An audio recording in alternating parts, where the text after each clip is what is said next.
Good morning, ladies and gentlemen. Morning, members.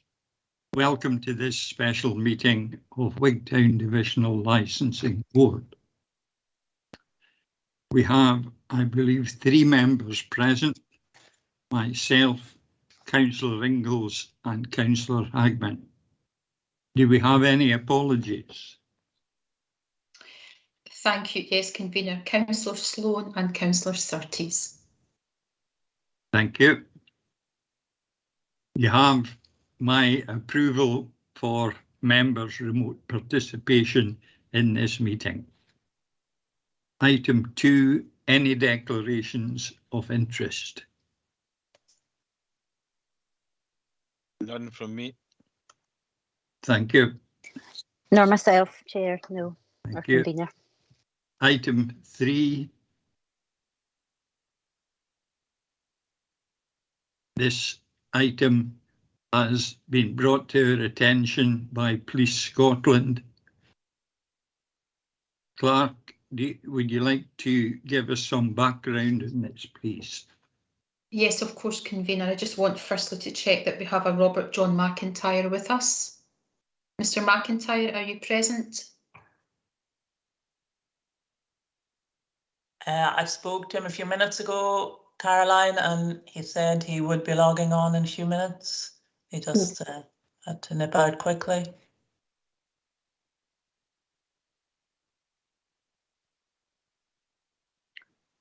Convener, I suggest we just wait until Mr. McIntyre is able to join us. That would be entirely appropriate.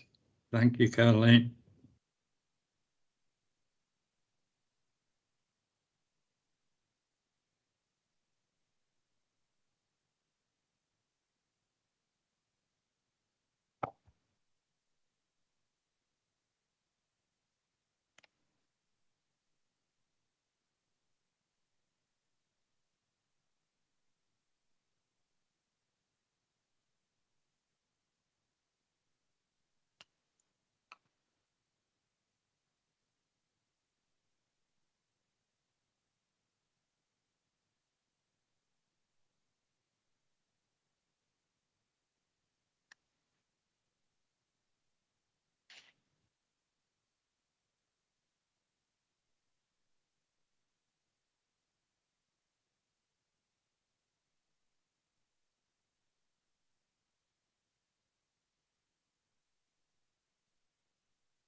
Convener, I can see that Councillor Hagman has her hand up. Yes.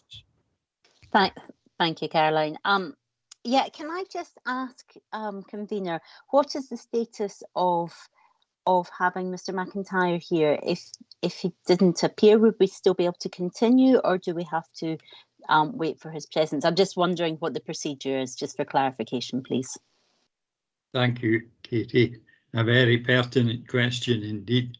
Caroline, could you advise on that question, please? Yes, of course, Convener. If Mr. McIntyre is not present, then it would be entirely a matter for yourselves, Convener, as to whether you wish to hold the item in his absence, or alternatively your preference would be to defer to a future hearing date.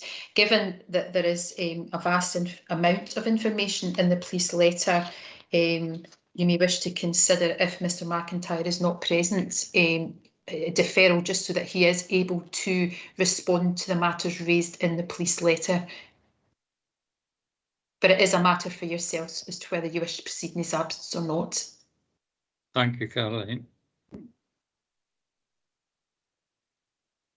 think we'll give it another couple of minutes. Aidan, if you could kindly advise when you do manage to link Mr. McIntyre in, I'd be grateful, because sometimes I don't always see an appearance on my screen. Thank you. Okay, will do, Caroline.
Convener, I can see Sharon. that Sharon Davidson, the licensing manager, has her hand up. Thank you, convener. I see Mr. McIntyre's actually just accepted the invitation. It came through as a notification through my email. I suspect perhaps what's happening is he's actually having trouble with the link, and he is obviously trying to get into the meeting. So we are trying to contact him to make sure that he's aware of the procedure again. Okay. Thanks, Sharon.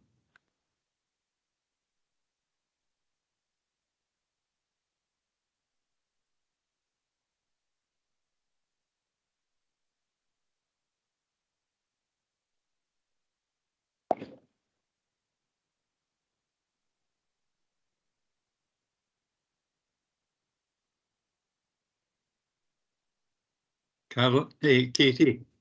Thank you, convener. Just while we're waiting, just a matter of sort of housekeeping, really. Can I just ask why this meeting isn't in the council diary? Because I observed this morning that the special meeting hasn't been added to the council diary online, but clearly, we are meeting, and I was just wondering for clarification: do special meetings not normally feature in the council diary? Just as a point of administration clarification. Thanks.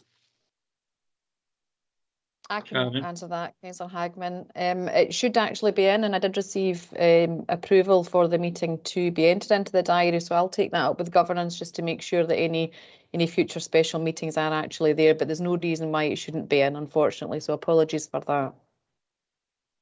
Thank you. Thank you. I also note that there's no meeting for the 25th either that's been put into the diary. So, although they do appear in members' diaries, I hope, but thank you.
Sharon, is there any update on Mr. McIntyre's connection? I'm just speaking to him now, Mr. McComb. Thank I'll you, get Dean. back in a minute.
Thank you, David. Katie? Yes, thank you, convener. I think we should make a decision as to whether we're going to take this today or not. Yeah, I'm with David on this one. We've been waiting 15 minutes. I appreciate technology is challenging at times, but I'm also aware that Mr. McIntyre has joined us on these calls previously, so he has had experience of how these calls work. Because if I'm not mistaken, he was in attendance at the last board meeting that we had. So yeah, I would be content to sort of move forward to determine whether we're going to take this forward today. Right, so you are in favour of proceeding today, Katie? Well, I think we need to decide whether we're going to proceed today or bring in Caroline to take her advice at this point. I think we need to make a decision whether we will hear or whether we close the meeting at this point. Thanks. Excuse me, sorry, can I just say, I've just given Mr. McIntyre the phone number to call in. I think he was still trying to contact via tablet, but finally he took the phone number, so he is going to try and phone in with that and the PIN number. So that I see him trying now, actually. Is now joining. We appear to have Mr. McIntyre. Is that correct? Hello, can you hear me? Yes, indeed. Okay, sorry about that. Okay. I think we are now in a position to proceed. Caroline, could you outline the procedure, please? Yes, thank you, convener. So I propose to read the report and then suggest the proposed procedure for this hearing. So if I may, I'll commence with reading the report, if that's okay. Mr. McIntyre, can I just check that you can hear me, please? Yes, I can hear you. Thank you. So, members, on the 18th of November 2021, the Chief Constable, in terms of his power under Section 84A of the Licensing Scotland Act 2005, submitted to the board a report advising that Mr. Robert McIntyre, who is present with us today and is the holder of a personal licence, has acted in a manner that is inconsistent with the licensing objectives of preventing crime and disorder and preventing public nuisance. The police letter may be found at the appendix to this report. So you're statutorily obliged to hold a hearing. You recall that a personal licence issued by the licensing board authorises the licence holder to supervise or authorise the sale of alcohol. I can confirm that in terms of procedure, the police letter and the notice of hearing have been sent to Mr. McIntyre. Just to obviously, just to reiterate that you are the democratically elected individuals, so ultimate decision-making power does rest with yourselves and not council officers. While council officers can, of course, give advice, they cannot clearly make decisions at hearing. So ultimately, you as a board have to come to a lawful decision taking into account the following. So the powers that you have, they're discretionary powers at paragraph 3.2, that you may, after giving the licence holder concerned and such other persons as you consider necessarily appropriate, an opportunity to be heard. If you are satisfied that it is necessary to do so for the purposes of any of the licensing objectives, you may make an order revoking the licence, suspending it for a maximum 6-month period, or endorsing it, which expires after 5 years, and endorsement being like a written warning. It's also open, of course, members, for you to take no further action. If you're minded that Mr. McIntyre, having regard to the licensing objectives, is not a fit and proper person to be the holder of a personal licence, then you would be required in law to revoke the licence. So in terms of proposed procedure, members, I would suggest that convener that you allow the police to speak to the terms of their letter, then questions from members. Then you allow Mr. McIntyre to present his case and to address each of the points raised in the police letter, then questions from yourselves. Thereafter, allow the police an opportunity to sum up, and also Mr. McIntyre thereafter can sum up, and then you would go into session. And you will be aware that you do retain the specific legal power to deliberate in private if you should wish, but if not, then you can of course deliberate in public. And I would just like to say then that I am at hand if you do wish me to give you any guidance, any advice, any pointers for consideration, then I'm here to assist, whether at any point in this hearing or alternatively at the outset of the session. So, Convener, I would suggest the outset of procedure is that you allow police to present their case. Thank you. Is that clear to Mr. McIntyre? Yes, it is. Thank you very much, Caroline. Can we now go through the police submission? I believe there are 2 police representatives here. Could you please inform me which one is going to go through this report? Thank you, Convener. It'll be myself. Thank you. And who's that? Inspector Hugh McComb. Okay. Thank you. Thank Sorry, you. can you just advise the other police officer that's present, because I don't see Yes. this on the screen. Sergeant Julia McKee, is that correct? Yeah, Convener, I confirm Sergeant McKee is present. She will be here to shadow myself during this hearing. It'll be myself that's presenting the police case and taking whole part for the police today. Thank you very much, Inspector McComb. Please proceed. Yeah, Convener, can I just get a point of clarity before we proceed that we are going to hear the personal licence holder review first before the second letter for the premises? Yes, indeed. The first item is the personal licence. Okay, thank you, Convener. To take you through the police case with the letter, this is a review for the personal licence that we have raised in respect of personal licence holder Robert John McIntyre from 8 Hanover Street, Stranraer. We have brought this as the Chief Constable reports in terms of Section 84A of the Licensing Scotland Act that Mr Robert John McIntyre has acted in a manner which is inconsistent with the licensing objectives articulated in Section 4.1 of the Act, which is preventing crime and disorder and preventing public nuisance. Just to go about, I'm aware that the board has all the letters in your packs today, so I will summarise the police case in the letter. The history of Mr McIntyre, who is the owner of the pub in Hanover Street, Stranraer. He was a previous holder of a personal licence, which was revoked by this board in October 2015. The revocation occurred as following a request by ourselves, conducting himself in a manner inconsistent with licensing objectives. Mr McIntyre again applied and was granted the personal licence on the 12th of July 2021 after objections from myself, and again became the designated premises manager and premises licence holder for the premises known as the pub.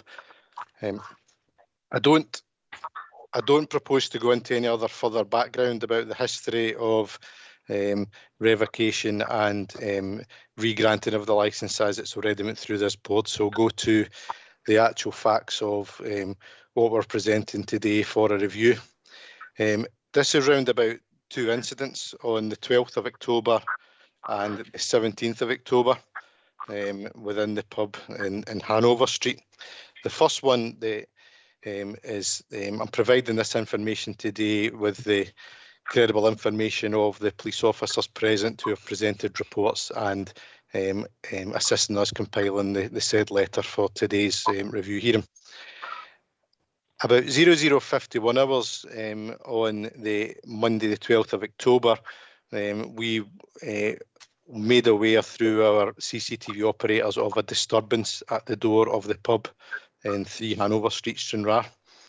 Police attended, noted number of persons standing outside and minor acts of disorder, but nothing major ongoing at that time. On entering the premises, they identified the person responsible, who is not the personal licence holder or the designated premises manager, and who stated he had no knowledge of any incident outside or any persons responsible. The time was noted at that time to be about 0100 hours, when the police officers observed a female behind the bar who also appeared to have some sort of facial injury and a paper towel to her jaw. But she was seen by officers to hand over a glass of alcohol to an unidentified male and take cash for the return of the alcohol. When she was asked about how she sustained injury, she can provide no further explanation. Staff were asked at that time to when the premises core hours were. At that time, police were informed it was 0100 hours. However, the core hours on this date for the 12th of October is a terminal hour of 0030 hours, half past midnight. And this was now at least 30 minutes prior to that, with the police arriving at 0050 hours approximately. At this time, it was noted by the officers within the premises that the designated premises manager, Mr. McIntyre, was sitting at the bar and, in their view, clearly under the influence of alcohol. Mr. McIntyre, during this, became abusive to police officers. He was swearing and challenging their authority and asking and encouraging patrons to remain drinking within the premises. He voluntarily became involved in the incident and followed officers outside, continued some verbal abuse where he was warned regarding his behaviour before police officers left the scene after the initial disturbance was quelled and they were satisfied that no further alcohol was being served by the premises and the premises being closed. This led to further investigations and the following day officers attended with Mr. McIntyre, who again continued to be hostile and unhelpful with inquiries. He refused to provide any statement in relation to anything that occurred, who was in charge, and also reiterated he was unaware of any disturbance. When asked about further preventative measures to exclude anyone involved in any disturbance, he showed a reluctance and would not support anyone being removed or excluded from the premises moving forward. At that time, Mr. McIntyre did state that he was not in charge of the premises at that time. However, it was the views of the police officers that he made himself available as a designated premises manager and became involved in the police attendance at the time of the actual incident. Mr. McIntyre was asked further to assist the police in the investigation of the after-hours sales, at which time he confirmed he did not keep any till receipts and the CCTV from the premises wasn't working. One of our local sergeants tried to speak to Mr. McIntyre and going back over licensing objectives and conditions of the licence, and where we really tried to work in partnership to try and prevent further incidents. However, Mr. McIntyre stated he was not interested in working with police moving forward at all. That resulted in a full review of the incident, and Mr. McIntyre was charged on the 23rd of October for this incident, where any person in relation to any relevant premises was drunk in the premises and committed an offence, and that case is still pending with the Procurator Fiscal for consideration of prosecution. We now move forward to the 17th of October, and police officers on mobile patrol were informed by a member of the public that at 05:45 hours, 5:45 in the morning, persons were still within the pub in Hanover Street. Police officers attended at that time, at which time they could see a female member of staff who they'd recognised from the previous week or was known to work there, and a number of persons who were observed trying to leave the premises via side door. And when also being allowed entry, another male was found hiding within. The member of staff was advised about the licence conditions, and the member of staff for the actual premises was again found to be hostile and uncooperative at that time. Mr. McIntyre did attend at the premises about 0600 hours. On being asked about who was in charge, he was again, in the views of the officers, uncooperative, and quoted something similar to, you know who it was, she was here when you went in. Investigations again was carried out for that, and there was a sufficiency to libel charges against a female member of staff, in particular for after-hours sales at that time. There was, due to the time of day, no further action or inquiry was taken with Mr McIntyre. So between the 19th of October and the 23rd, inquiries were made to try and trace Mr McIntyre, and eventually was traced in the 24th.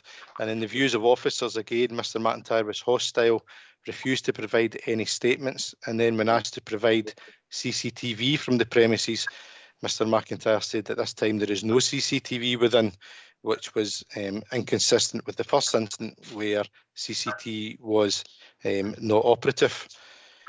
So in summary, for Mr McIntyre, there's two incidents in a short period of time. The first incident is designated premises manager and a personal licence holder. He was present whilst alcohol was being served and sold after core hours. He was extremely obstructive, encouraging persons to continue to consume. He provided that he wasn't managing the premises, which we did identify someone else as being responsible at that time. However, he voluntarily intervened and got involved with the police, challenging police powers, procedures, and encouraging others to remain within, and providing quite a challenging incident from the police. Going to the CCTV, we've found that the lack of, or the inconsistencies with CCTV has hindered any further investigations that we could have done. We have continued to offer help and guidance in relation, particularly the first incident, to adhere to licence objectives, and he has indicated that he's not interested in working with police moving forward. We conclude that it is clear that since the personal licence was granted in July 2021, Mr McIntyre is continuing his course of conduct, which previously seen a revocation in 2015. To summarise, in terms of section 83, 5A and B, having regard to prevent crime and disorder and prevent public nuisance objectives, we recommend that the Licence Board take appropriate action against Mr McIntyre's personal licence statement, and I can confirm that's under the authority of the Chief Constable for the Police Service of Scotland. Thank you very much, Inspector McComb. One question here. Have both of these incidents been referred to the PF? Yes, so in terms of the first incident, that was referred to the PF. One of the staff members who was the responsible person for the pub on that night, he has been charged for allowing breach of the peace, drunkenness and other disorderly conduct, and a charge of prohibiting sale, consumption, taking away of alcohol outside licensed hours. Mr McIntyre has also been referred to the PF for being a responsible person and drunk on the premises. The second incident is also with a separate staff member who was present during the first time.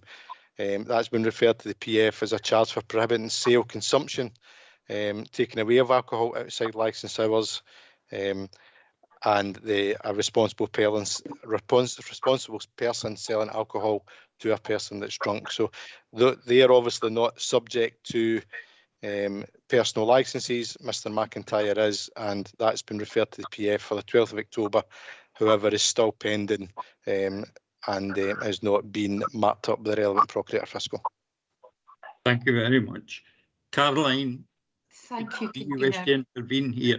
Yeah, it was just a point of clarity from Inspector McComb, if I may, Yes, relevant to Mr McIntyre.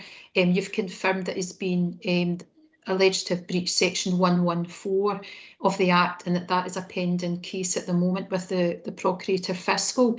Can you confirm at all whether he's alleged to have breached any of section 63, or is that just against a member of staff? But pertinent to this, review hearing for Mr McIntyre, has he been alleged to breach section 63, for example, allowing alcohol to be consumed or sold on the premises out with licensed hours, or is it just a section 114 for Mr McIntyre?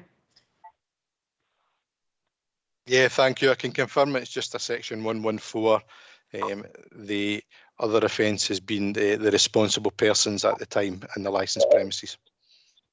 Okay, convener. So you've just heard from Inspector McComb. Obviously, this case is against Mr McIntyre as a personal licence holder, and he's alleged to have breached section 114 as the premises manager being drunk on the premises, and that is a pending case with the Procurator for Lisco. Thanks for that clarification, Inspector McComb. Thank you, Caroline. Thanks, Inspector, for your report. Members, have you any questions for Inspector McComb? Nothing from me, convener. Convener, Councillor if I can come in, thank Yes, you. Thank you. I've got a couple of questions. One of them, and I'll maybe defer to Caroline whether this is appropriate to ask at this point, because I'm conscious that this is a procedure that we're following.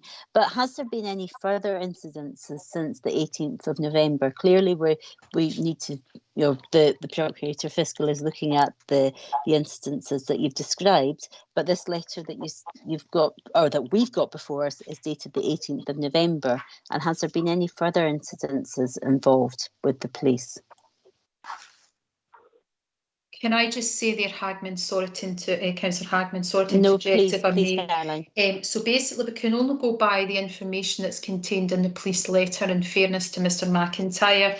And in relation to this personal licence hearing, which is very important that it's heard distinctly from the next premises licence review hearing, because obviously these are distinct legal hearings. Therefore, whatever is decided or not decided in one cannot impact on the other. So in this letter before yourselves, you've got Monday the 12th of October and Sunday the 17th of October. And we can only go with the information that's in the police letter. I appreciate that it is dated the 18th of November.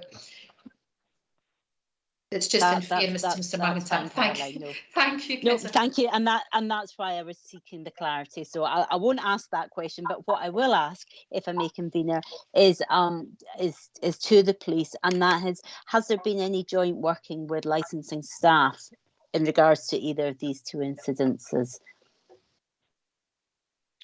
Yeah, thank you. We specifically asked local officers and a local sergeant in Stranraer to engage with Mr McIntyre and offer in partnership and joint working, but all of the responses we get from Mr McIntyre is he's not interested in working with police in any capacity. Thank you, Inspector McComb. I've got one question for you. In the opinion of Police Scotland, is there a CCTV system on the premises? Yeah, thanks, convener. The conditions, obviously, of the licence is that a CCTV system should be operating in the premises after 0100 hours, only when there's an extension granted. CCTV would be of great assistance to us, but my understanding that with the core hours for where the premises is licensed, there is not a requirement for it within those core hours for it to be open. Thank you. Thank you very much, Inspector. Can we now move Convener, on? I'm sorry, may I just interject there? I've just put my hand up, sorry. So in the police letter, there's permeated throughout it that officers have asked to review CCTV at the premises. As Councillor, as Inspector McComb has just confirmed, these premises, there is no requirement for these premises to have CCTV. So when the police asked to have sight of the CCTV, Mr. McIntyre is not in breach of his licence by not having CCTV because his hours don't require it. His licence does not require it. Thank you. Just for clarification there. Thank you for that information, Caroline. Can we now move on to hear from Mr. McIntyre?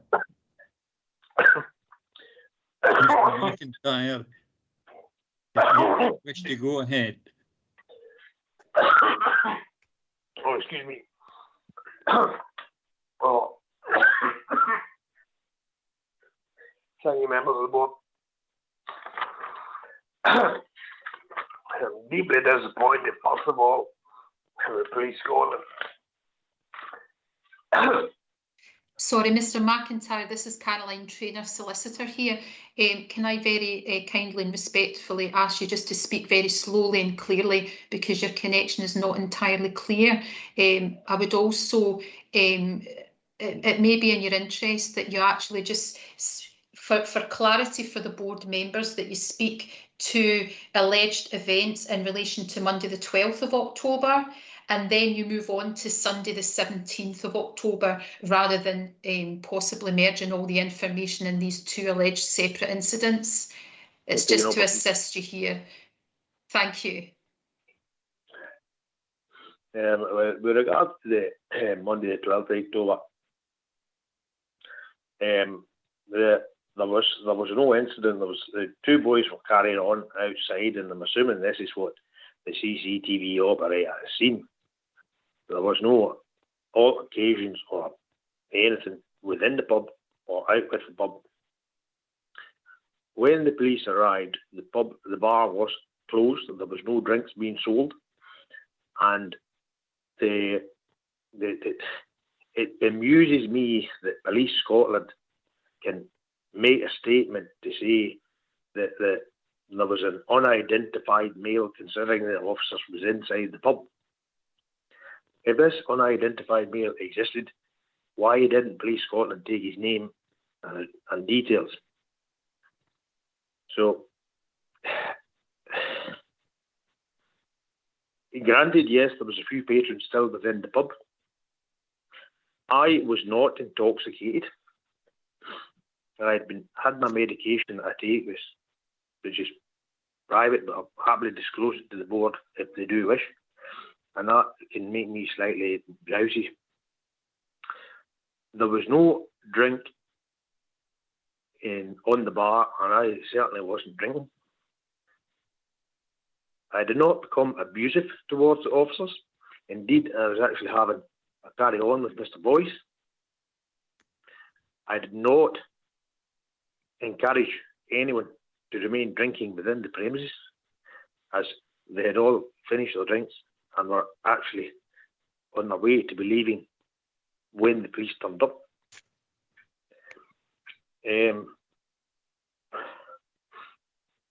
This is continuing this vendetta with Police Scotland. It just can't seem to let lie. When the officers attended my house the next morning, I did discuss with them. I was not hostile. They had asked me for a statement. I couldn't supply a statement as I had not seen anything. And then they asked me to sign an exclusion order. And I refused to sign an exclusion order, as again, I had not seen any incident, and I could not be supportive of an exclusion order, considering the fact that, as far as I was aware, there was not any altercations. So, when they make reference to offer me support and advice, this is incorrect, as Police Scotland have never offered me any support or advice. I don't understand the statement that they've got saying I was not managing the pub. It doesn't make any sense, as obviously, as the members of the board are aware, I am the designated premises manager. When the officers approached and asked me about till receipts, I explained to them that my till does not have a journal, so we don't actually have the till receipts that I'm assuming what they were trying to ask for.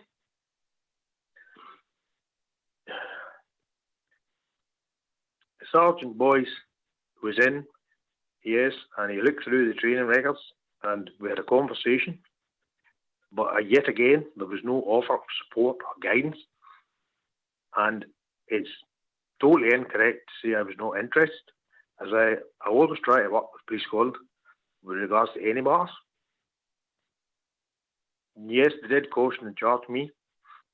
And then moving on to Sunday the 17th, it is correct that I wasn't present.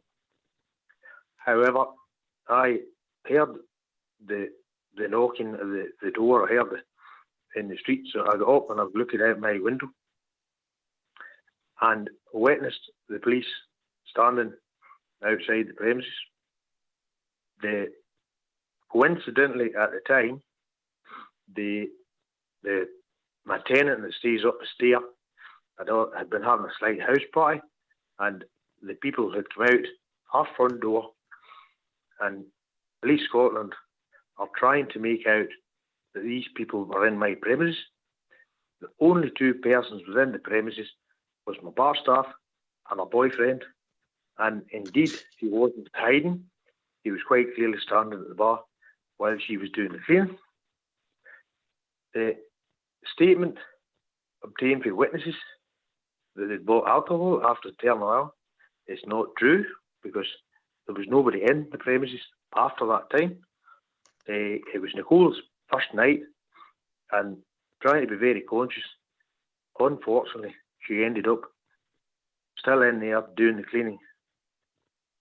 Slightly, I suspect, distracted by her boyfriend being there, and hence why she was still in there at that time in the morning.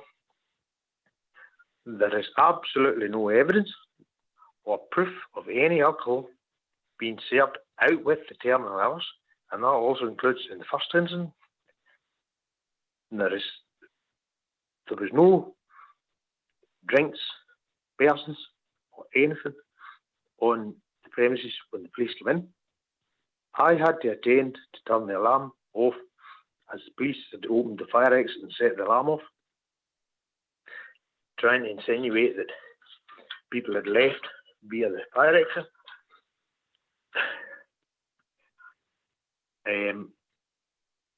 As I was unaware of what the police were actually doing there, the officers did speak to me very briefly, explained what it was they were there and doing. I just stood and listened. I did not reply, as I say, because I was unaware of what was actually happening. I certainly wasn't hostile. I certainly wasn't obstructive. And I just stood, listened, and then the officers left.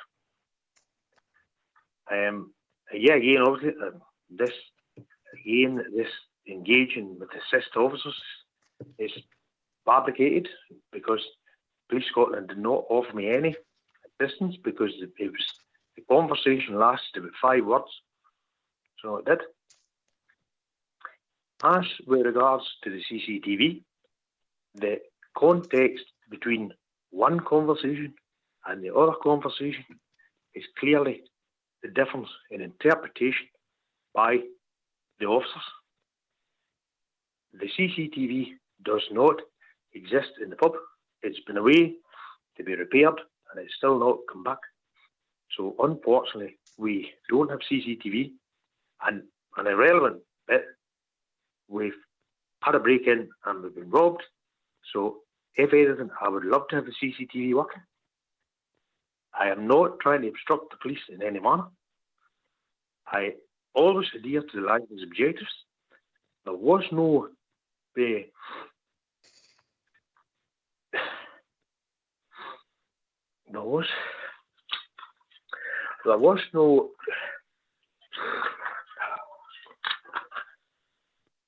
public nuisance, so we certainly did not go against preventing public nuisance. There was no crime or disorder committed, as when they attended and the persons were standing on the first incident, they were standing outside waiting on taxis or whatever they were waiting on. There certainly was not rowdy behaviour, and I strongly dispute these allegations made by Police Scotland. Thank you, members of the board. Thank you, Mr. McIntyre. Members, have you any questions to put to Mr. McIntyre?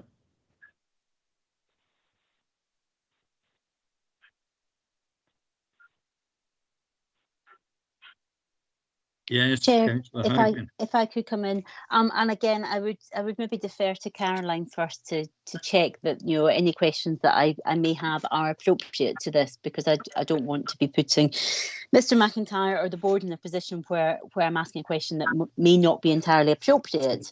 But my question is just really out of curiosity, really, Mr. McIntyre. Having done bar work and worked in various retail outlets, is the question around till receipts, and my question is around how do you monitor what's coming in and out if you don't have a log of your till receipts? And the reason why I ask this is, as someone who has done cashing up, if the books don't match and my sort of final account doesn't tally with what I've got in the end of day sales, I have been known with a colleague to go through and make sure all the sales have been recorded correctly. So without recording sales, how do you ensure that your income and any monies received tally up correctly?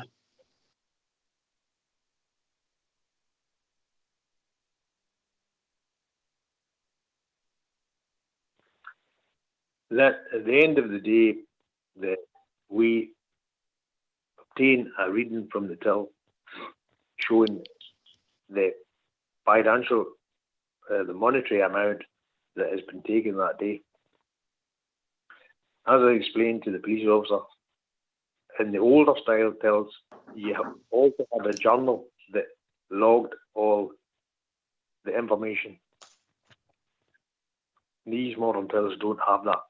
And I assume it was the journal is what they were asking for, because to actually come and ask for receipts is a totally different type of request than, as you can understand.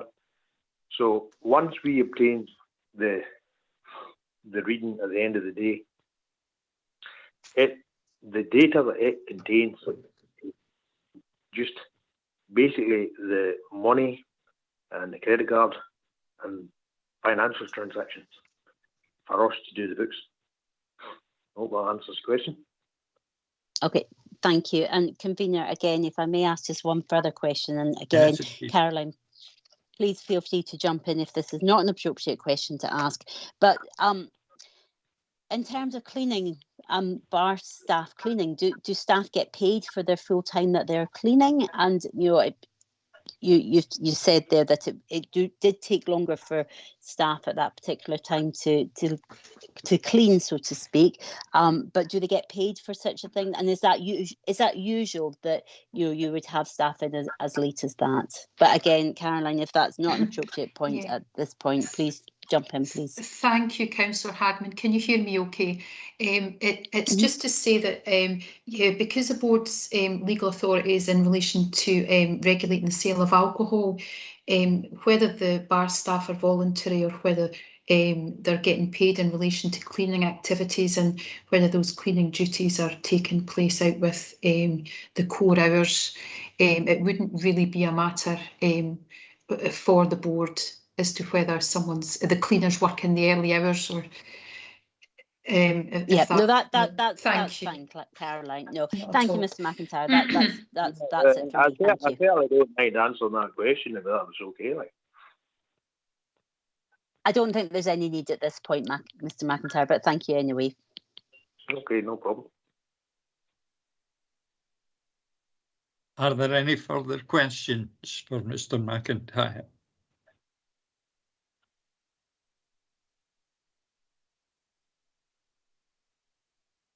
Right. Having heard the objector and Mr. McIntyre, do Police Scotland wish to sum up their argument, or are you content with the presentation as given? Thank you, convener. I'll just quickly sum up that obviously there's some of the police officer information that's part of my report has been refuted. I have got utmost confidence in credibility and integrity levels of police officers putting public service before anything else. for that. This is two incidents of a very short period of time where we've had police contact with Mr. McIntyre. The first one, there was another responsible person working behind the bar. However, he did make himself known as designated premises manager. He didn't have to engage with police that night. He did engage. He was hostile, hindering and encouraging patrons to stay behind and continue drinking. This was 20 minutes. Their first police after closing time, and there was a clear offence where money was exchanged for alcohol. Mr. McIntyre was at the other end of the bar, but he was within the premises at the time, and we are satisfied that Mr. McIntyre was present at that time. As he got involved, that was the reason he was charged, because he could easily not have become involved with the police that night if he was consuming alcohol, but he decided to become involved, hostile and abusive, which in our opinion is not in keeping with the conduct of a personal licence holder, and not something that's not a positive example for his customers, his staff, and certainly does not set a good example for working future in partnership. We would like to work in partnership. We always do want to work in partnership.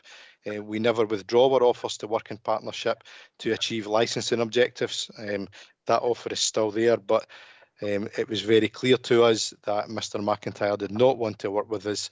That gave us no other alternatives but to bring the personal licence for review today. So we are satisfied that all of our information is accurate and can be before the board for going into session. Thank you very much, Inspector McComb.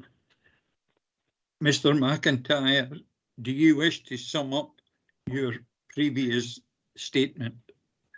I'd just like to say, members of the board, that obviously you've heard my statements, and I dispute some of the information on police calling, and I certainly have no problem with police calling at all. And should it have been offered, I'd have been quite happy to talk to them. As you're quite aware, they constantly say I'm hostile, which I have no intention of being hostile. I always try and accommodate the officers to the best of my ability, and to work with them so that there is no incidents, and to ensure the smooth running of the premises, the licence, and the general safety of the public. Thank you very much, Mr. McIntyre, for that summary.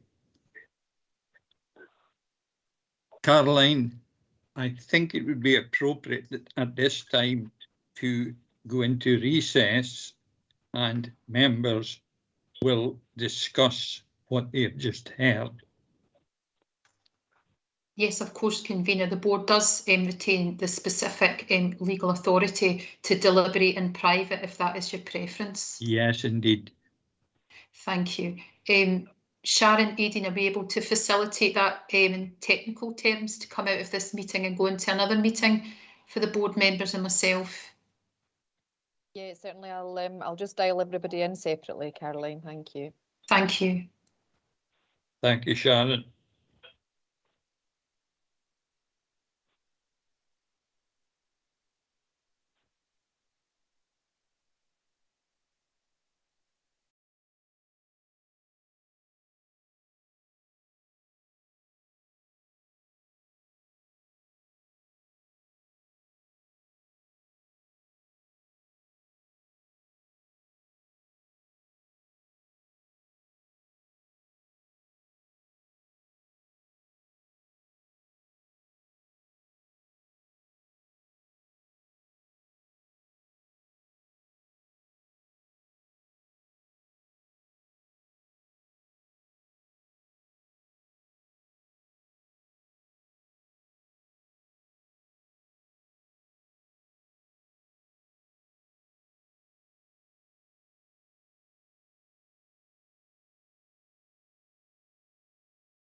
Welcome again, ladies and gentlemen, to this special meeting of Wigtown Divisional Licensing Board. The members have considered the evidence statements put in front of them, and I would now ask for any comments they have to make.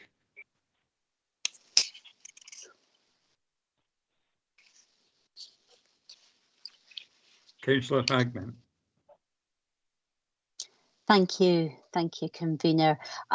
Yes, I think it's really important that we as a board are looking at all the evidence provided as we determine these applications and these recommendations coming forward. I'm also conscious that Mr McIntyre is running a business, and that's to be commended in the economy and building that economy. So in terms of going forward, I would propose that we actually defer making a decision at this point, and that we wait the outcome of the Procurator Fiscal's decision, referring to the section 114 that has been described in the report. I also note that the police have made reference also to witnesses that had been mentioned in the letter, and I would request that when we come back after getting the outcome of that section 114, that we also get copy of any witness statements and any other evidence that the police feel is appropriate for the board to view, because at this present time I don't feel I'm confident that I've got enough evidence before me in order to determine this at the present time. Thank you. Thank you, Katie. Do we have a seconder for that motion? Yes, convener. I would second Councillor Hagman's proposal on this. Thank you. Any further comment, David, other than formal seconding?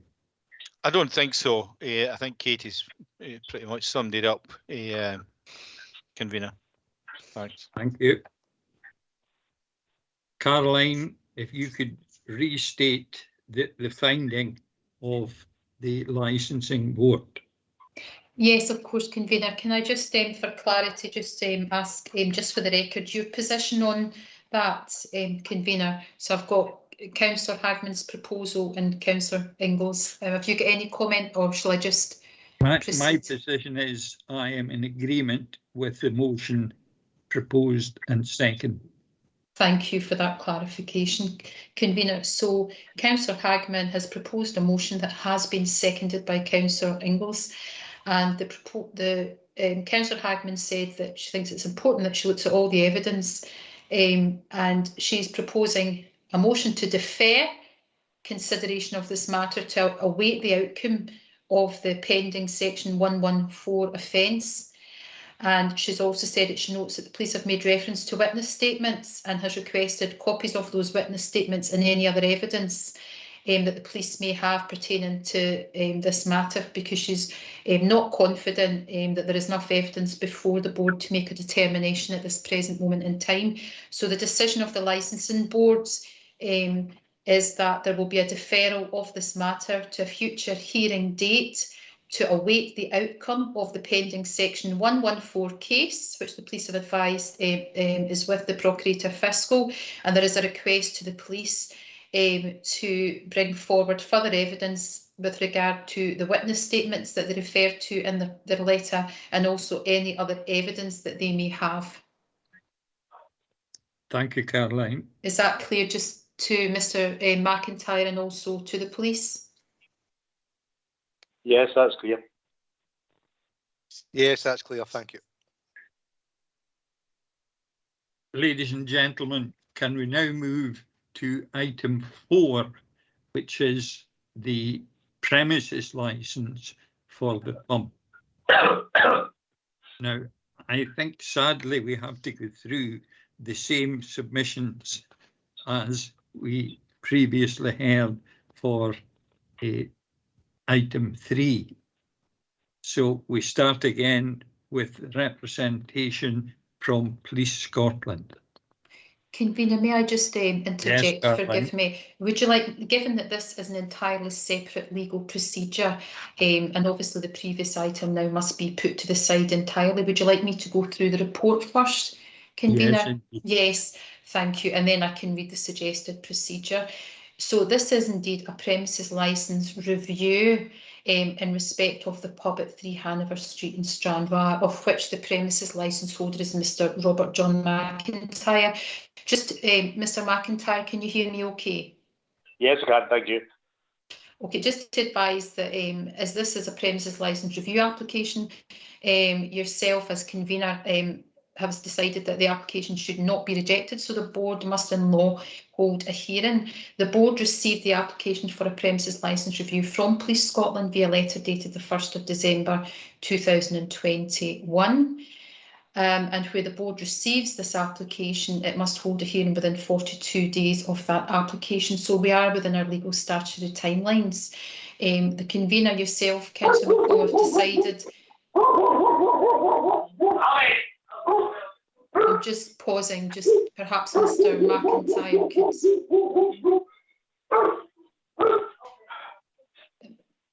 Mr. McIntyre.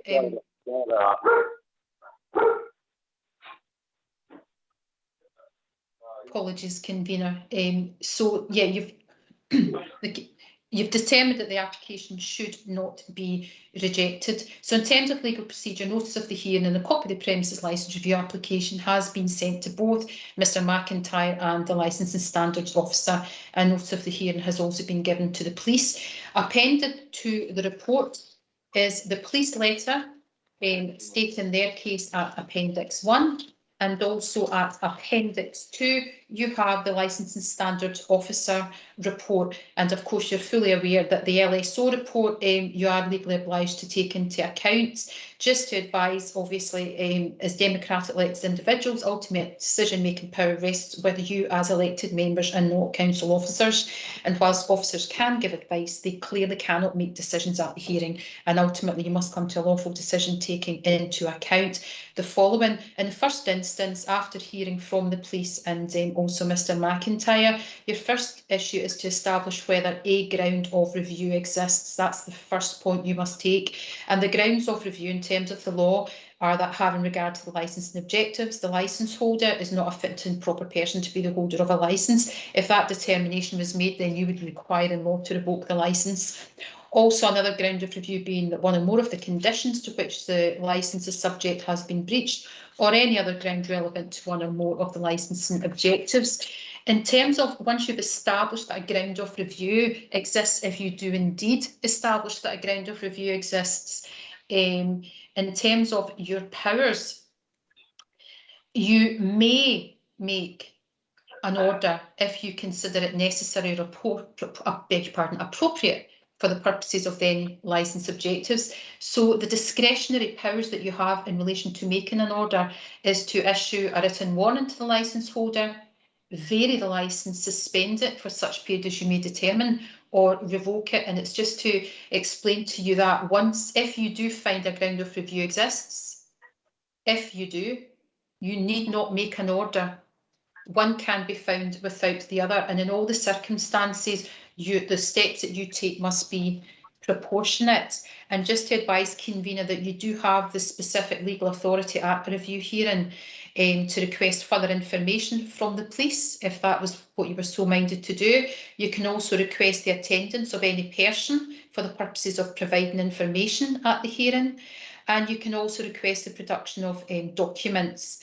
You can also take into account any information that's relevant to any ground of review, even if it's not specified in the police letter. So in terms of suggested procedure, convener, I would suggest that the police speak to their report with questions from members. Then you allow the Licensing Standards Officer, Mrs. Julia Farrell, speak to her reports at Appendix 2, followed by questions from members. Mr. McIntyre can thereafter be given an opportunity to present his case with questions from members following, then allowing the police to sum up their case, allow the LSO to sum up, and the last voice to be heard being Mr. McIntyre, and him being given an opportunity to sum up. And thereafter you may go into session and obviously you're fully aware that you do retain the specific legal authority to deliberate in private should you so wish. And just to additionally state that I'm obviously here as an officer to give advice, pointers, guidance if required. Thank you, Convener. Thank you, Caroline. Can we now move on to the representation from Police Scotland? Thank you, Convener. Inspector McComb. Thank you, Convener. Inspector McComb, obviously representing the Chief Constable, and will deliver the report on behalf of Chief Superintendent Carol Maguire, Divisional Commander, dated the 1st of December. So this is a review we've requested in relation to a premises licence review application for the premises known as the Pub, 3 Hanover Street, Stranraer, with the premises licence holder and designated premises manager being Mr. Robert John McIntyre. In terms of section 36, we make the application to the Wigtownshire Licensing Board for review of the premises licence known as the Pub, 3 Hanover Street, Stranraer.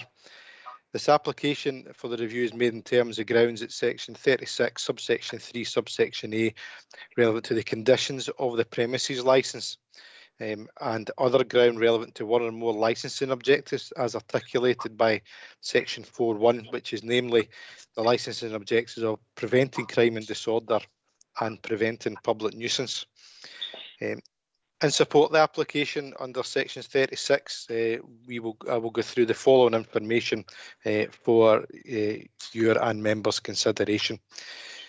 The premises have an on-sales licence with core hours of 1100 hours to 00:30 on Monday to Wednesday, Thursday to Saturday 1100 hours to 0100 hours, and Sunday 1200 hours until 00:30 hours, those being known as the trading days thereof.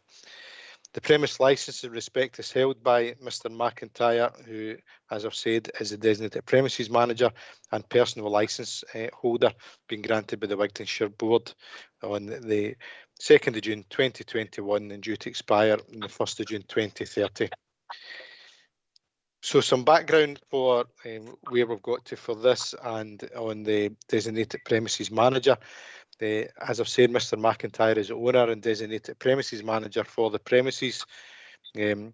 McIntyre, as I'm alluding here before this board, has previously been revoked as a personal licence holder in October 2015.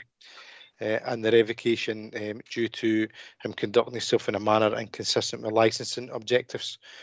During between 2015 and 2020, the premises have changed on 3 occasions. However, it's clear to Police Scotland officers that Mr. McIntyre has maintained a role in the running of the premises and an ability to be present and influence the holders of the posts. After revocation, it was apparent that Mr. McIntyre continued to influence the management, and his conduct continued to present concerns around about suitability as fit and proper. And on the 12th of July, Mr. McIntyre has again been granted a personal licence and became designated premises manager and licensed premises holder. I appreciate that's information probably to the personal licence, but I thought it was pertinent to just give a background on the premise, which I'm now about to move on to. Convener. Every time. Sorry, Mr. Can we keep the intrusions from the public? And let's hear Inspector McComb, please. Thank you, Convener. I will continue.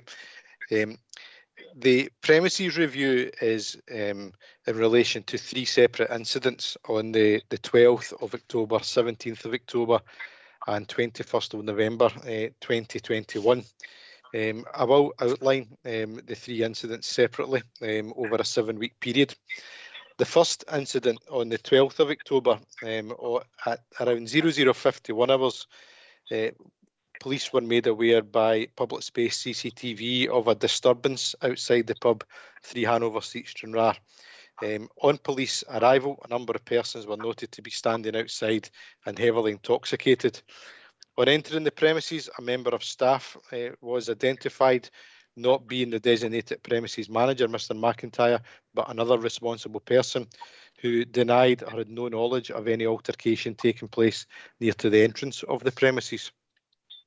Officers at that time observed numerous persons within the bar and observed a female behind the bar who they were of the opinion was working behind the bar, observed to hand a glass, what they believed to be alcohol, to an unidentified male and take a quantity of cash from him in return. At this time, it was noted to be the time to be 0100 hours, which on the 12th of October should have been a day where the premises core hours closed at 0030 hours. But so at that time, we were approximately 30 minutes after closing time. The designated premises manager and licence holder for the premises, Robert McIntyre, was observed by police officers at the end of the bar, and he appeared to the police to be heavily intoxicated. He was observed to continue to drink and could be heard slurring words and talking to other patrons. Police were dealing with the responsible person behind the bar at that time and asked for the premises to be closed. At that time, the premises manager, Mr. McIntyre, has intervened, became involved in discussions regarding the premises and challenged the authority of police. He was then, in his capacity, abusive towards officers, swearing, and did not make any attempts to assist bringing the situation under control, but acted the opposite and actively encouraged patrons to remain and to continue drinking within the premises.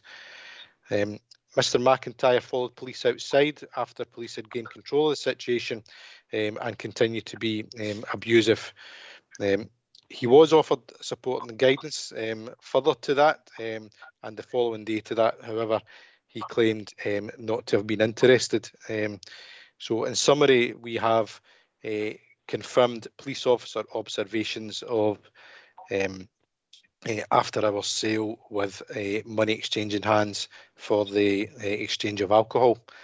The responsible person, who is not named in this report as he's not a personal licence holder and not a designated premises manager, was charged and subject to report to Procurator Fiscal for sections 115 and 63 of the Licensing Scotland Act, and that's allowing a breach of the peace, drunkenness or other disorderly conduct in a premises and prohibiting the sale, consumption, taking away of alcohol outside licensed hours.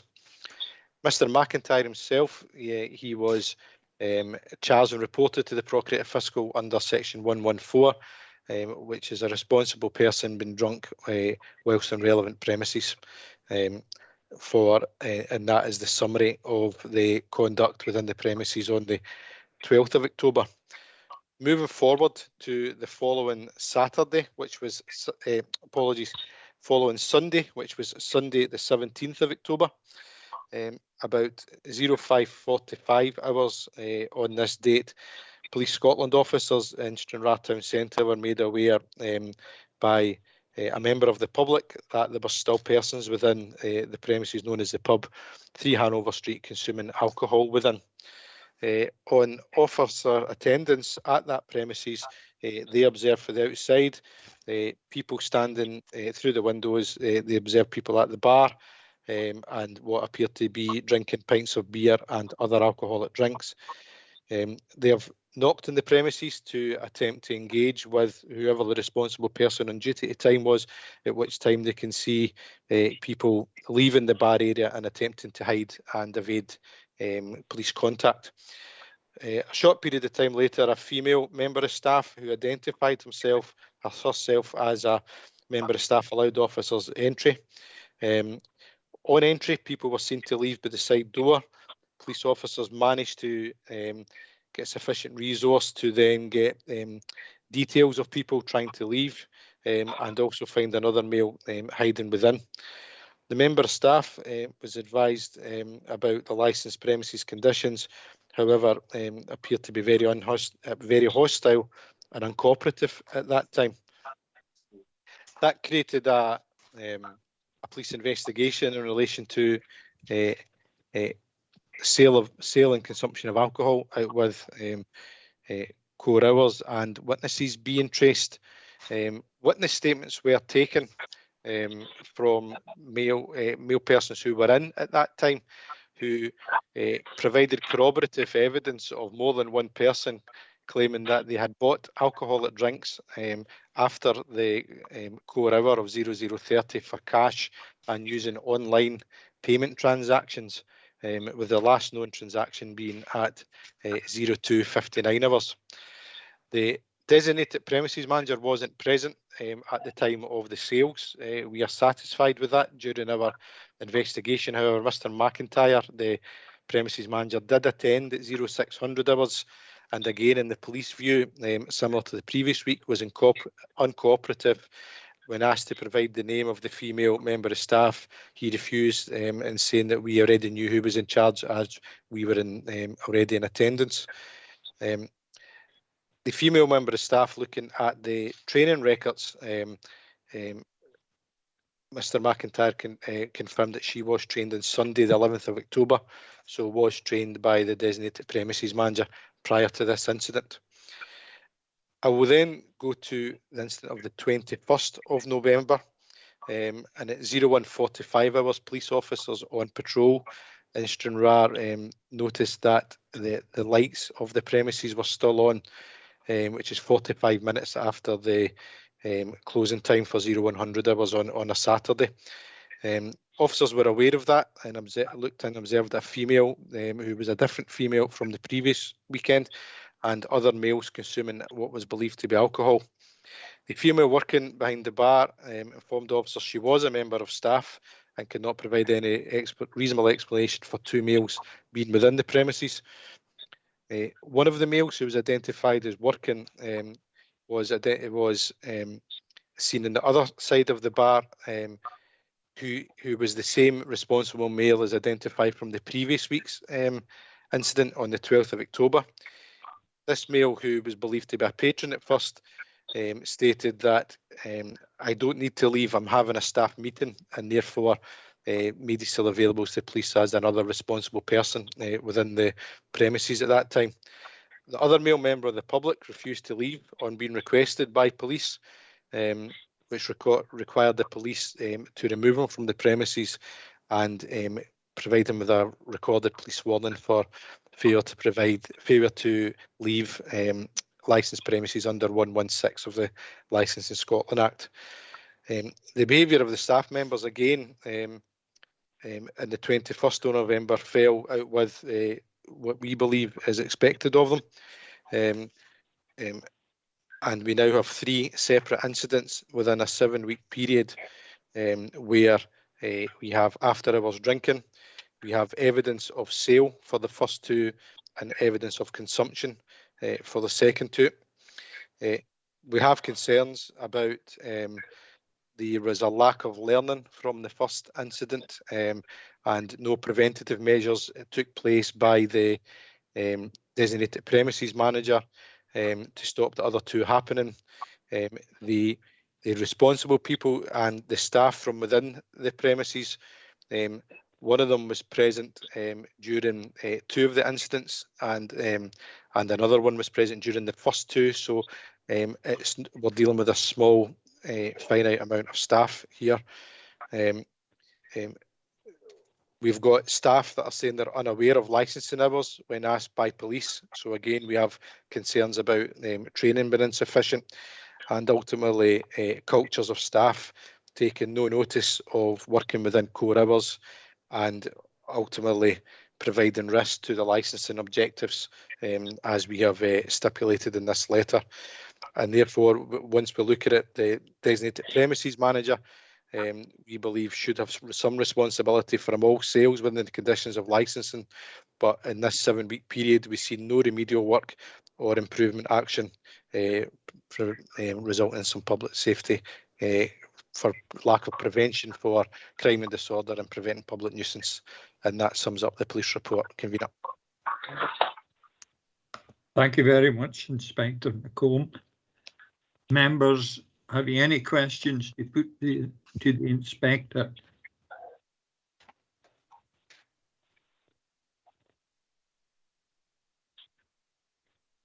Yeah, just a quick one, Yes, Convener. It's regarding the payment for drinks by Apple Pay and cash. Yeah. How do we know that, or how did you get those, Inspector McComb? Thank you. On the first occasion, it was police officer observations who clearly seen the cash being handed over on the 12th of October. The incident of the 17th of October, that was a result of follow-up police inquiries on identifying who the patrons were in the pub and getting follow-up witness statements. It was the witness statements that provided the evidence that cash was exchanged and internal Apple Pay. So that's best evidence from the witnesses themselves and ultimately the customers. Okay, thank you. Thanks, David. Katie? Thank you, convener. It's just a sort of brief question, if I may. Can I ask if or why that there's not copies of witness statements being presented to the board today? I don't know if the clerk would want to answer that, but I can certainly, from a policing perspective, I am not aware of any requests of witness statements. However, my police report and police letter is made up from all the police witness statements and the police incidents reports. So again, I'm very comfortable of the credibility and accuracy of that information that I can provide in front of the board today. Thank you. I am aware that in the past that we've been provided witness statements previously, and I just wondered why that evidence hadn't been presented to the board today to strengthen the letter that was before us today. But no, thank you for that information. Thank you very much, Katie. No further questions? Convener, may I just ask a question Yes. of the police? Forgive me. I just wanted some clarification from Inspector McComb, because he'd referred to alleged breaches of a couple of statutory provisions that I don't actually see in the report. So it was just for clarification, Inspector McComb. You said that there's an alleged breach of section 115. Is it 1152, and who's against? Yeah, apologies. Just No, to that's clarify. okay. Yeah, I can clarify the 3 incidents and the 3 statutory breaches that were reported to the Procurator Fiscal, if that would be helpful for everyone. That would be helpful. It's just not that they're not referred in your report, so I didn't quite catch what you said verbally. Apologies. Okay. In the first incident, which was on the 12th of October, the responsible person who was in charge of the premises at the time, he has been charged with section 1152, responsible person allowing breach of the peace, drunkenness or other disorderly conduct. That same person, staff member, has also been charged with section 63(1, prohibiting sale, consumption, taking away alcohol outside licensed hours. I probably just add as well that when that responsible person was spoken to by the police regarding the female who we believe had been, that was her first night and been in trial that night on the premises for a future employment, the responsible person saying she shouldn't have been there at that time. She was under the influence of alcohol, but the police officers did observe her take money for the sale of alcohol and exchange of that. And the third charge was as a charge against Mr. McIntyre, designated premises manager, which was section 114, which is a responsible person drunk whilst in the relevant premises. If you're okay with that, before I move on to the second incident. Thank you for that clarification. So the second incident, we have a responsible person, not a personal licence holder. That is actually the female, the same person who permitted who took part in the sale the previous week. She has been charged with 3 offences. One was a section 63, subsection 1, prohibiting sale, consumption, taken away, which was 1 for allowing consumption, and another section 63 for did allow the sale. And the third charge for the responsible person is section 113, subsection 1, being responsible person did sell alcohol to two male persons, care of Police Scotland, whilst drunk, was the other offence that was reported. And going to the last incident in November. Sorry, could you clarify that, please? Can Mr. McIntyre, can you stop intervening, please? You will be given an opportunity to speak. I'm sorry, member of the board, but I just don't understand. Well, we will hear from you very shortly. And to go to the third, thank you, convener. To go to the third incident, we have a responsible person who was the male drinking at the other side of the bar, and then claimed he was at a staff meeting. He was charged with section 114, responsible person drunk whilst in relevant premises, and the responsible person being the member of bar staff. There's been a different female from the first two incidents.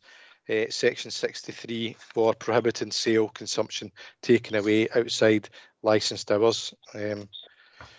Convener, and I would say as well that these charges are all the property of the Procurator Fiscal for any further comment from police, but I can and more than comfortable to sit in this board and exist that they have been libelled, they have been reported, and they're pending for decision of further prosecution.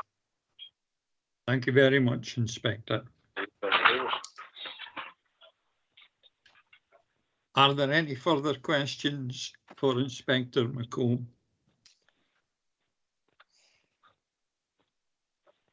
Nothing from Thank me, you. Chair. Can we now move on to hear from Mr. McIntyre? Thank you, Convener. Obviously, we start with the background, which constantly Police Scotland keep bringing up, which the board have accepted and passed over many times. Moving on to the Monday, the 12th of October, the CCTV operators says there was no disturbance outside the pub. There was two gentlemen carrying on, and as to the relevance of this so-called heavily intoxicated person standing outside the pub, I don't really understand the relevance of that. Police identifying the person officer, and again the barman in charge also said he denied any knowledge of any altercation. There's clearly and evidently there wasn't. Now, the officers observing numerous persons, we were closed at the time. There is absolutely no evidence of any drinks being sold or took away. Now, and the police assuming that this glass that was handed over was alcohol, and yet again we bring up this unidentified male that Police Scotland seem to be all aware of. It was a soft drink.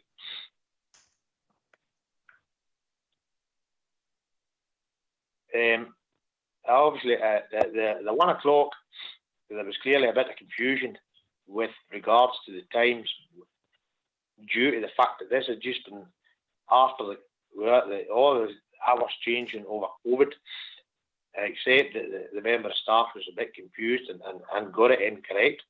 However, Police Scotland did note at some point within this report that there has been no evidence of us in the pub trying to rectify. That is incorrect, and Police Scotland have that's just an assumption.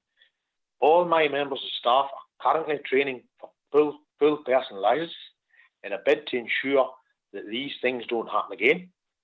Within the training records, I'm quite sure the members of the board are aware, there is nothing about the licensed hours, and this is a verbal thing that I have to train them on as well, so they clearly had a slight, got confused Now, we come back to this alleged me observed sitting at the end of the bar. I was not intoxicated, as I wasn't drinking. There was no glasses on the bar when the police came in, because David had them all cleared away as everybody was just leaving. I did speak with the police, and again, it was in jovial form with Mr. Ronnie Boyce. I certainly wasn't abusive, and I certainly wasn't swearing. I was having a carry on with Ronnie. I did not operate in a negative manner. As the designated premises manager, I felt it required that I did liaise with the police.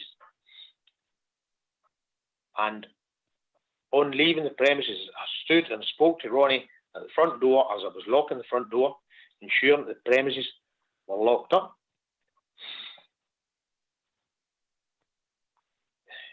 Moving on to Sunday, as you're aware, I was not there, and we go back over this. There was only Nicole and Blair in.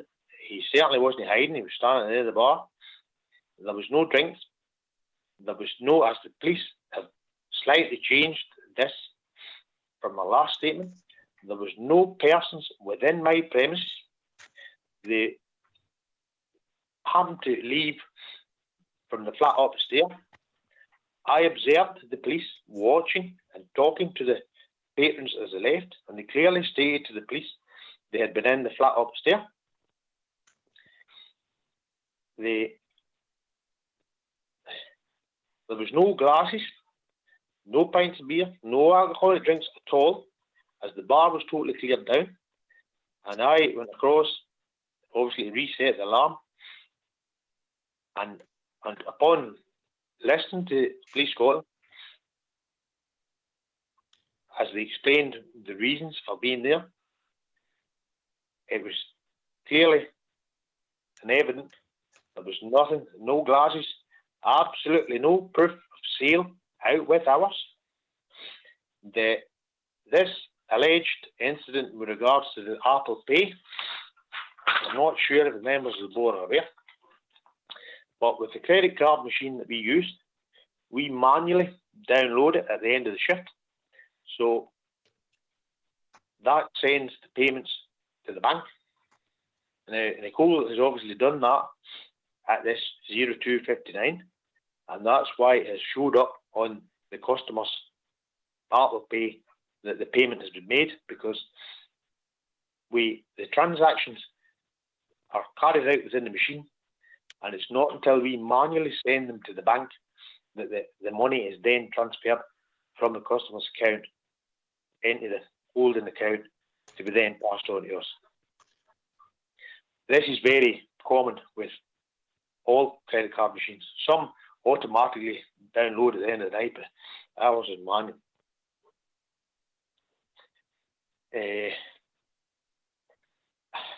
Yet again, I certainly wasn't uncooperative. I did not speak to the officers. I just listened to what they had to tell me. They were interviewing the female member of staff and had no reason to ask me her name, because they were obviously speaking to Nicole. Don't really get the relevance, the fact that she was trained on the 11th, because this was only her first shift. And it's pretty irrelevant when she was trained. Moving on to Sunday, it actually wasn't at 1:45. It was earlier than that. And the lights were on because the girls were doing the cleaning. Mr. Boyce came in and queried why the lights was on.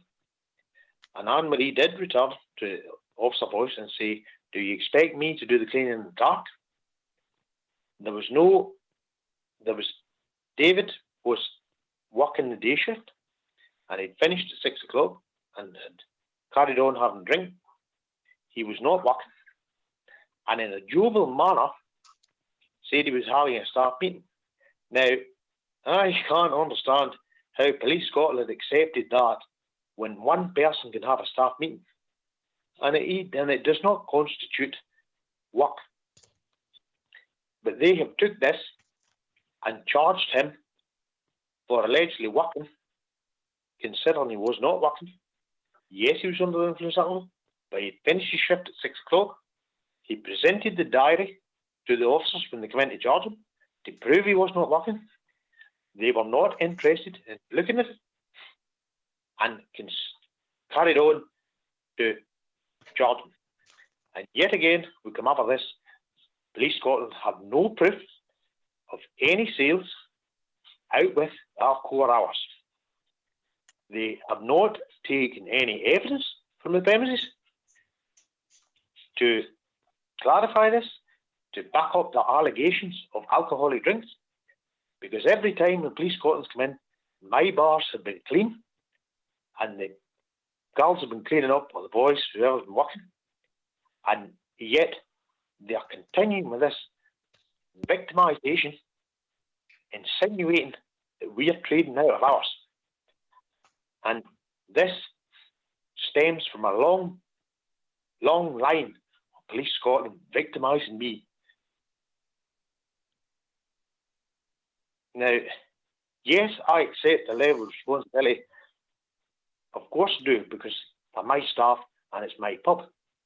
And I have got them all, as I said earlier on, they're all going through personal licences in a bid to ensure they're higher trained than what the legislation requires, and that we can iron out these few cases that have certainly happened over the past few weeks.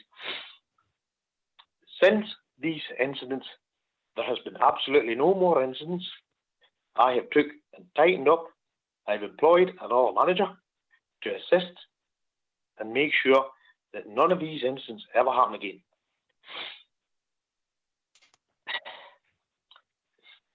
The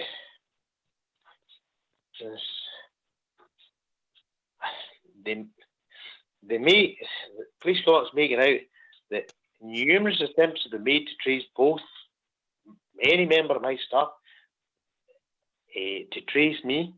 I live across the road from the pub. I am not hard to get hold of. The male member of staff was later traced.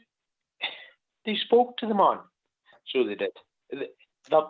This making it out that as if my staff are trying to hide.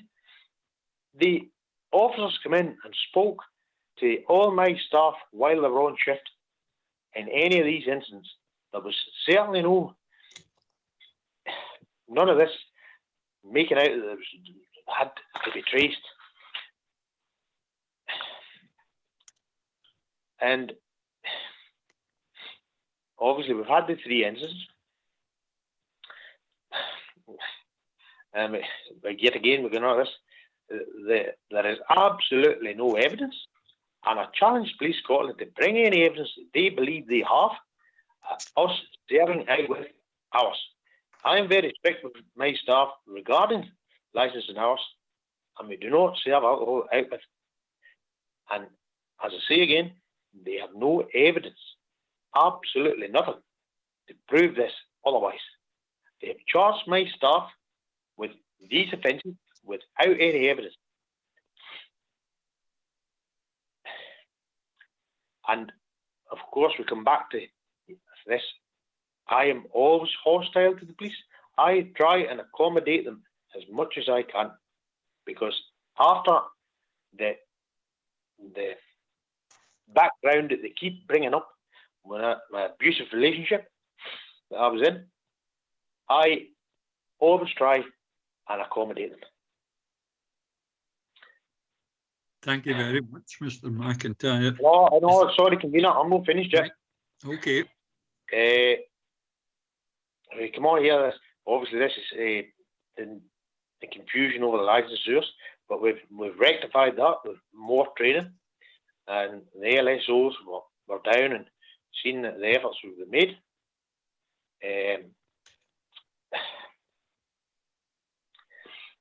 That statement saying that the training is incorrect, but holds no relevance at all. It clearly states actually in my favour that they were fully trained before they went in behind the bar.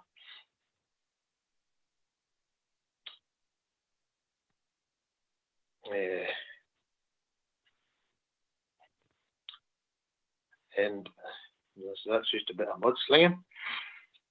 There we go. It is suggested that no internal action has been taken to ensure that the premises abided by a condition. Police Scotland do not have any. They never came and spoke to me. When they spoke to Julia and explained that obviously the staff are all going for this extra training, so that's just them making more allegations. They're trying to insinuate that IOP are inconsistent with the conditions of the licence. That is incorrect. There was no public nuisance. There was no. There was no crime or disorder. They turned up, obviously, for two gentlemen carrying on. And this making reference again that I've denied police assistance. And that's not true because it's never been offered. And that sort of sums up my my side. Sorry. Yes. Thank you very much, Mr. McIntyre, is that the end of your submission now? Yes, it is indeed. Give me that. Thank you very much. Members, have you any questions to put to Mr. McIntyre?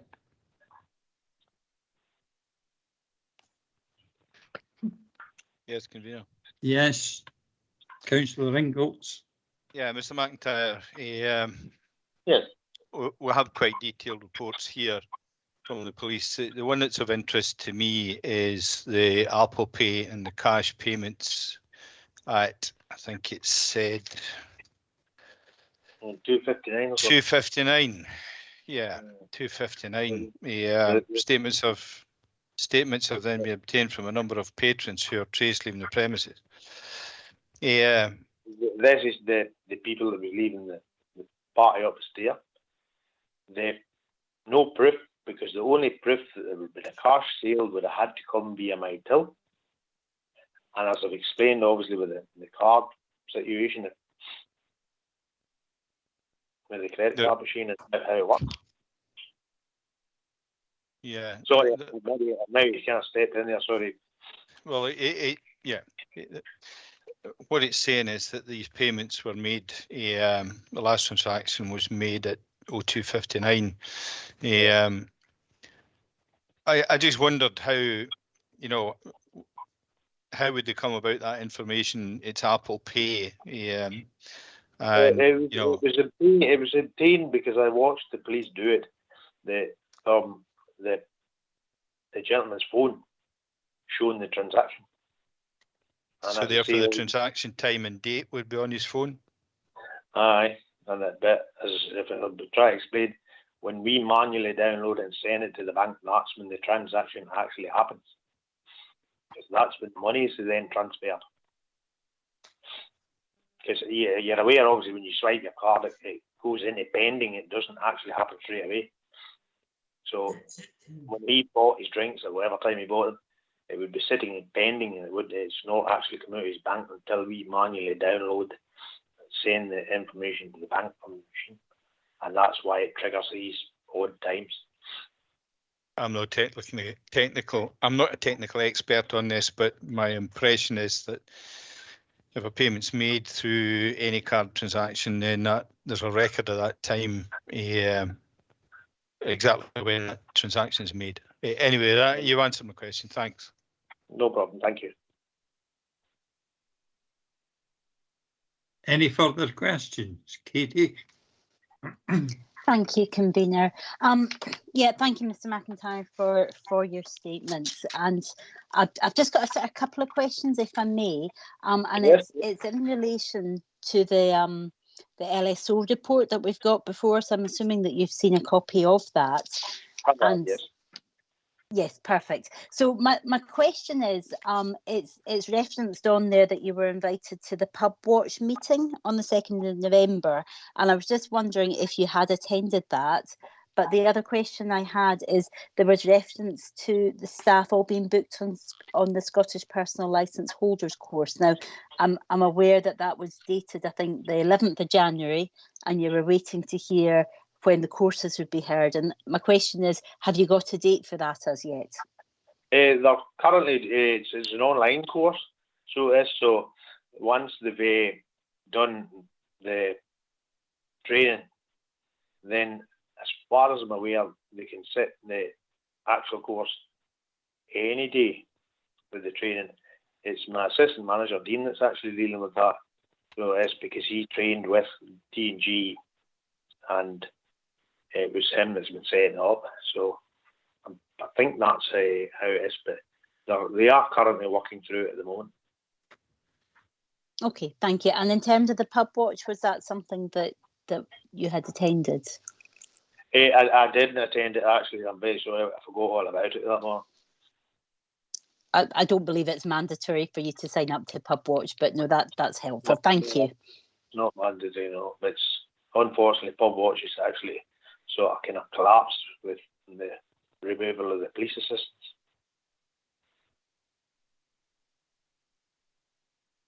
Councillor Ingalls, have you got another question?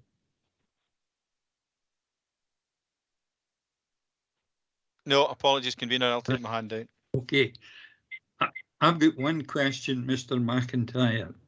Yes. You stated that in recent weeks you have tightened up the processes and have taken on an additional manager. Is that correct? Yes, that's correct. Would you therefore agree that in part, would you agree that there has been a certain degree of laxity in the past? Yes. Right. Thank you for that answer. I have no further questions. We also have the report from the Licensing Standards Officer. Julia, do you want to take us through your report? Yes, thanks, convener. I don't know that I've got really very much to add to it because I've not had much interaction or contact with Mr. McIntyre since he became licence holder again in June. So the only thing I could do was kind of prepare a factual report, which I've done. So I was going to ask about the update, but Mr. McIntyre has actually answered the question. He did state that all staff members were going through the personal licence training, which is very much welcome from our point of view. It is available online, and as Mr. McIntyre says, they can set the exam online as well. So I would encourage him to try and get the staff to complete that as quickly as possible. It is in his best interest for that to happen, as well as for the staff. And just one other point on the staff training, the licence hours is actually something that should be covered on the training. It is detailed as one of the points that needs to be covered. So that should be done really as part of the training. I'm happy to answer any questions, but I don't know if there's anything else I can really usefully add. Members, any questions to put to Julia?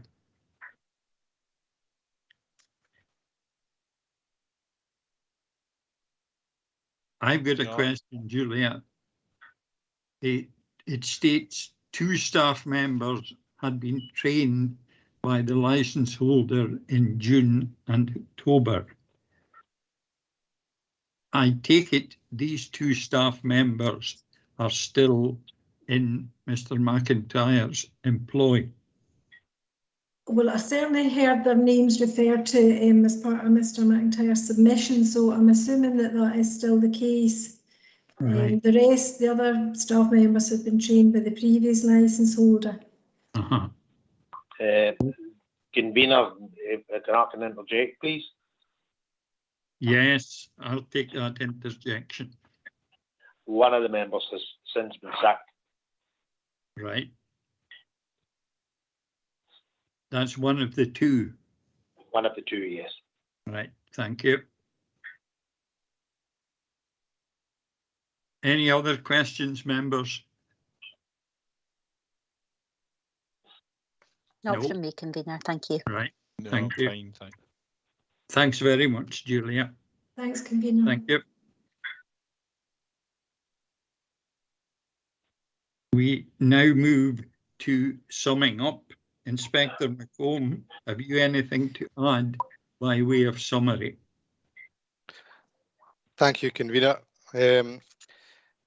Just to sum up, and I've listened to everything that's been put forward. To sum up, police attendance on the first evening of the 12th of October was off the back of our public space CCTV reporting a disturbance. It's been of the opinion of our member of staff that the disturbance has been sufficient for police attendance and seriousness for police attendance. It's once we were there, we've obviously also found the licensing offences. To sum up, we have got 3 incidents in a 7-week period, the 12th of October, 17th of October and 21st of November. 3 incidents where we have got consumption and sales into them proven to be after hours. We have got evidence. I'm content with the evidence. We've got police officer observations and witness statements. In particular, the second one, all the evidence and police officer observations is these males were within the licensed premises. They were at the bar. They were not at any flats. They were in the licensed premises. And the last incident, we obviously have, again, some after hours drinking, not sale, but consumption. We are concerned about the culture in the premises, that we have members of staff trained for the core hours, taking no cognizance of the core hours, and the repeated same members of staff being involved in core hours not being adhered to. And we believe there is a risk to the licensing objectives not being met, in particular preventing crime and disorder and preventing public nuisance. So for us, those we welcome improvements, but we've got 3 incidents in a 7-week period where we have those standards that the designated premises manager is responsible for not getting delivered, which presents risks that I've outlined today. Thank you very much, Inspector. Mr. McIntyre, have you got anything to add? Just Any summary?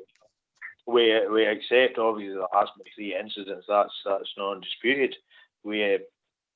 However, in the length of time that I've been licensee, that's the only 3 incidents happened. We are moving forward and we're trying to ensure that nothing else ever happens again. So we've increased the training. We've been stricter. We're making sure that they understand the proper licensing hours for the particular days. And we hope that nothing else ever happens again. Thank you. Thank you very much, Mr. McIntyre. Members, do you wish to take this in private session? Yes, please, Chair. Yeah. Right.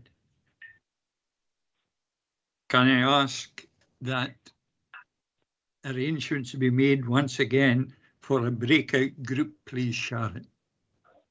Not a problem, Kim.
Welcome back, ladies and gentlemen. The elected members have had an opportunity to complete their deliberations. Members, what comments have you to make on item 4?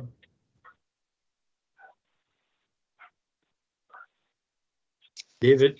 Chair, Chair, following our discussions, my proposal would be again to defer this item pending the outcome of any court proceedings and until such times as evidence can be submitted to support the premises licence review request.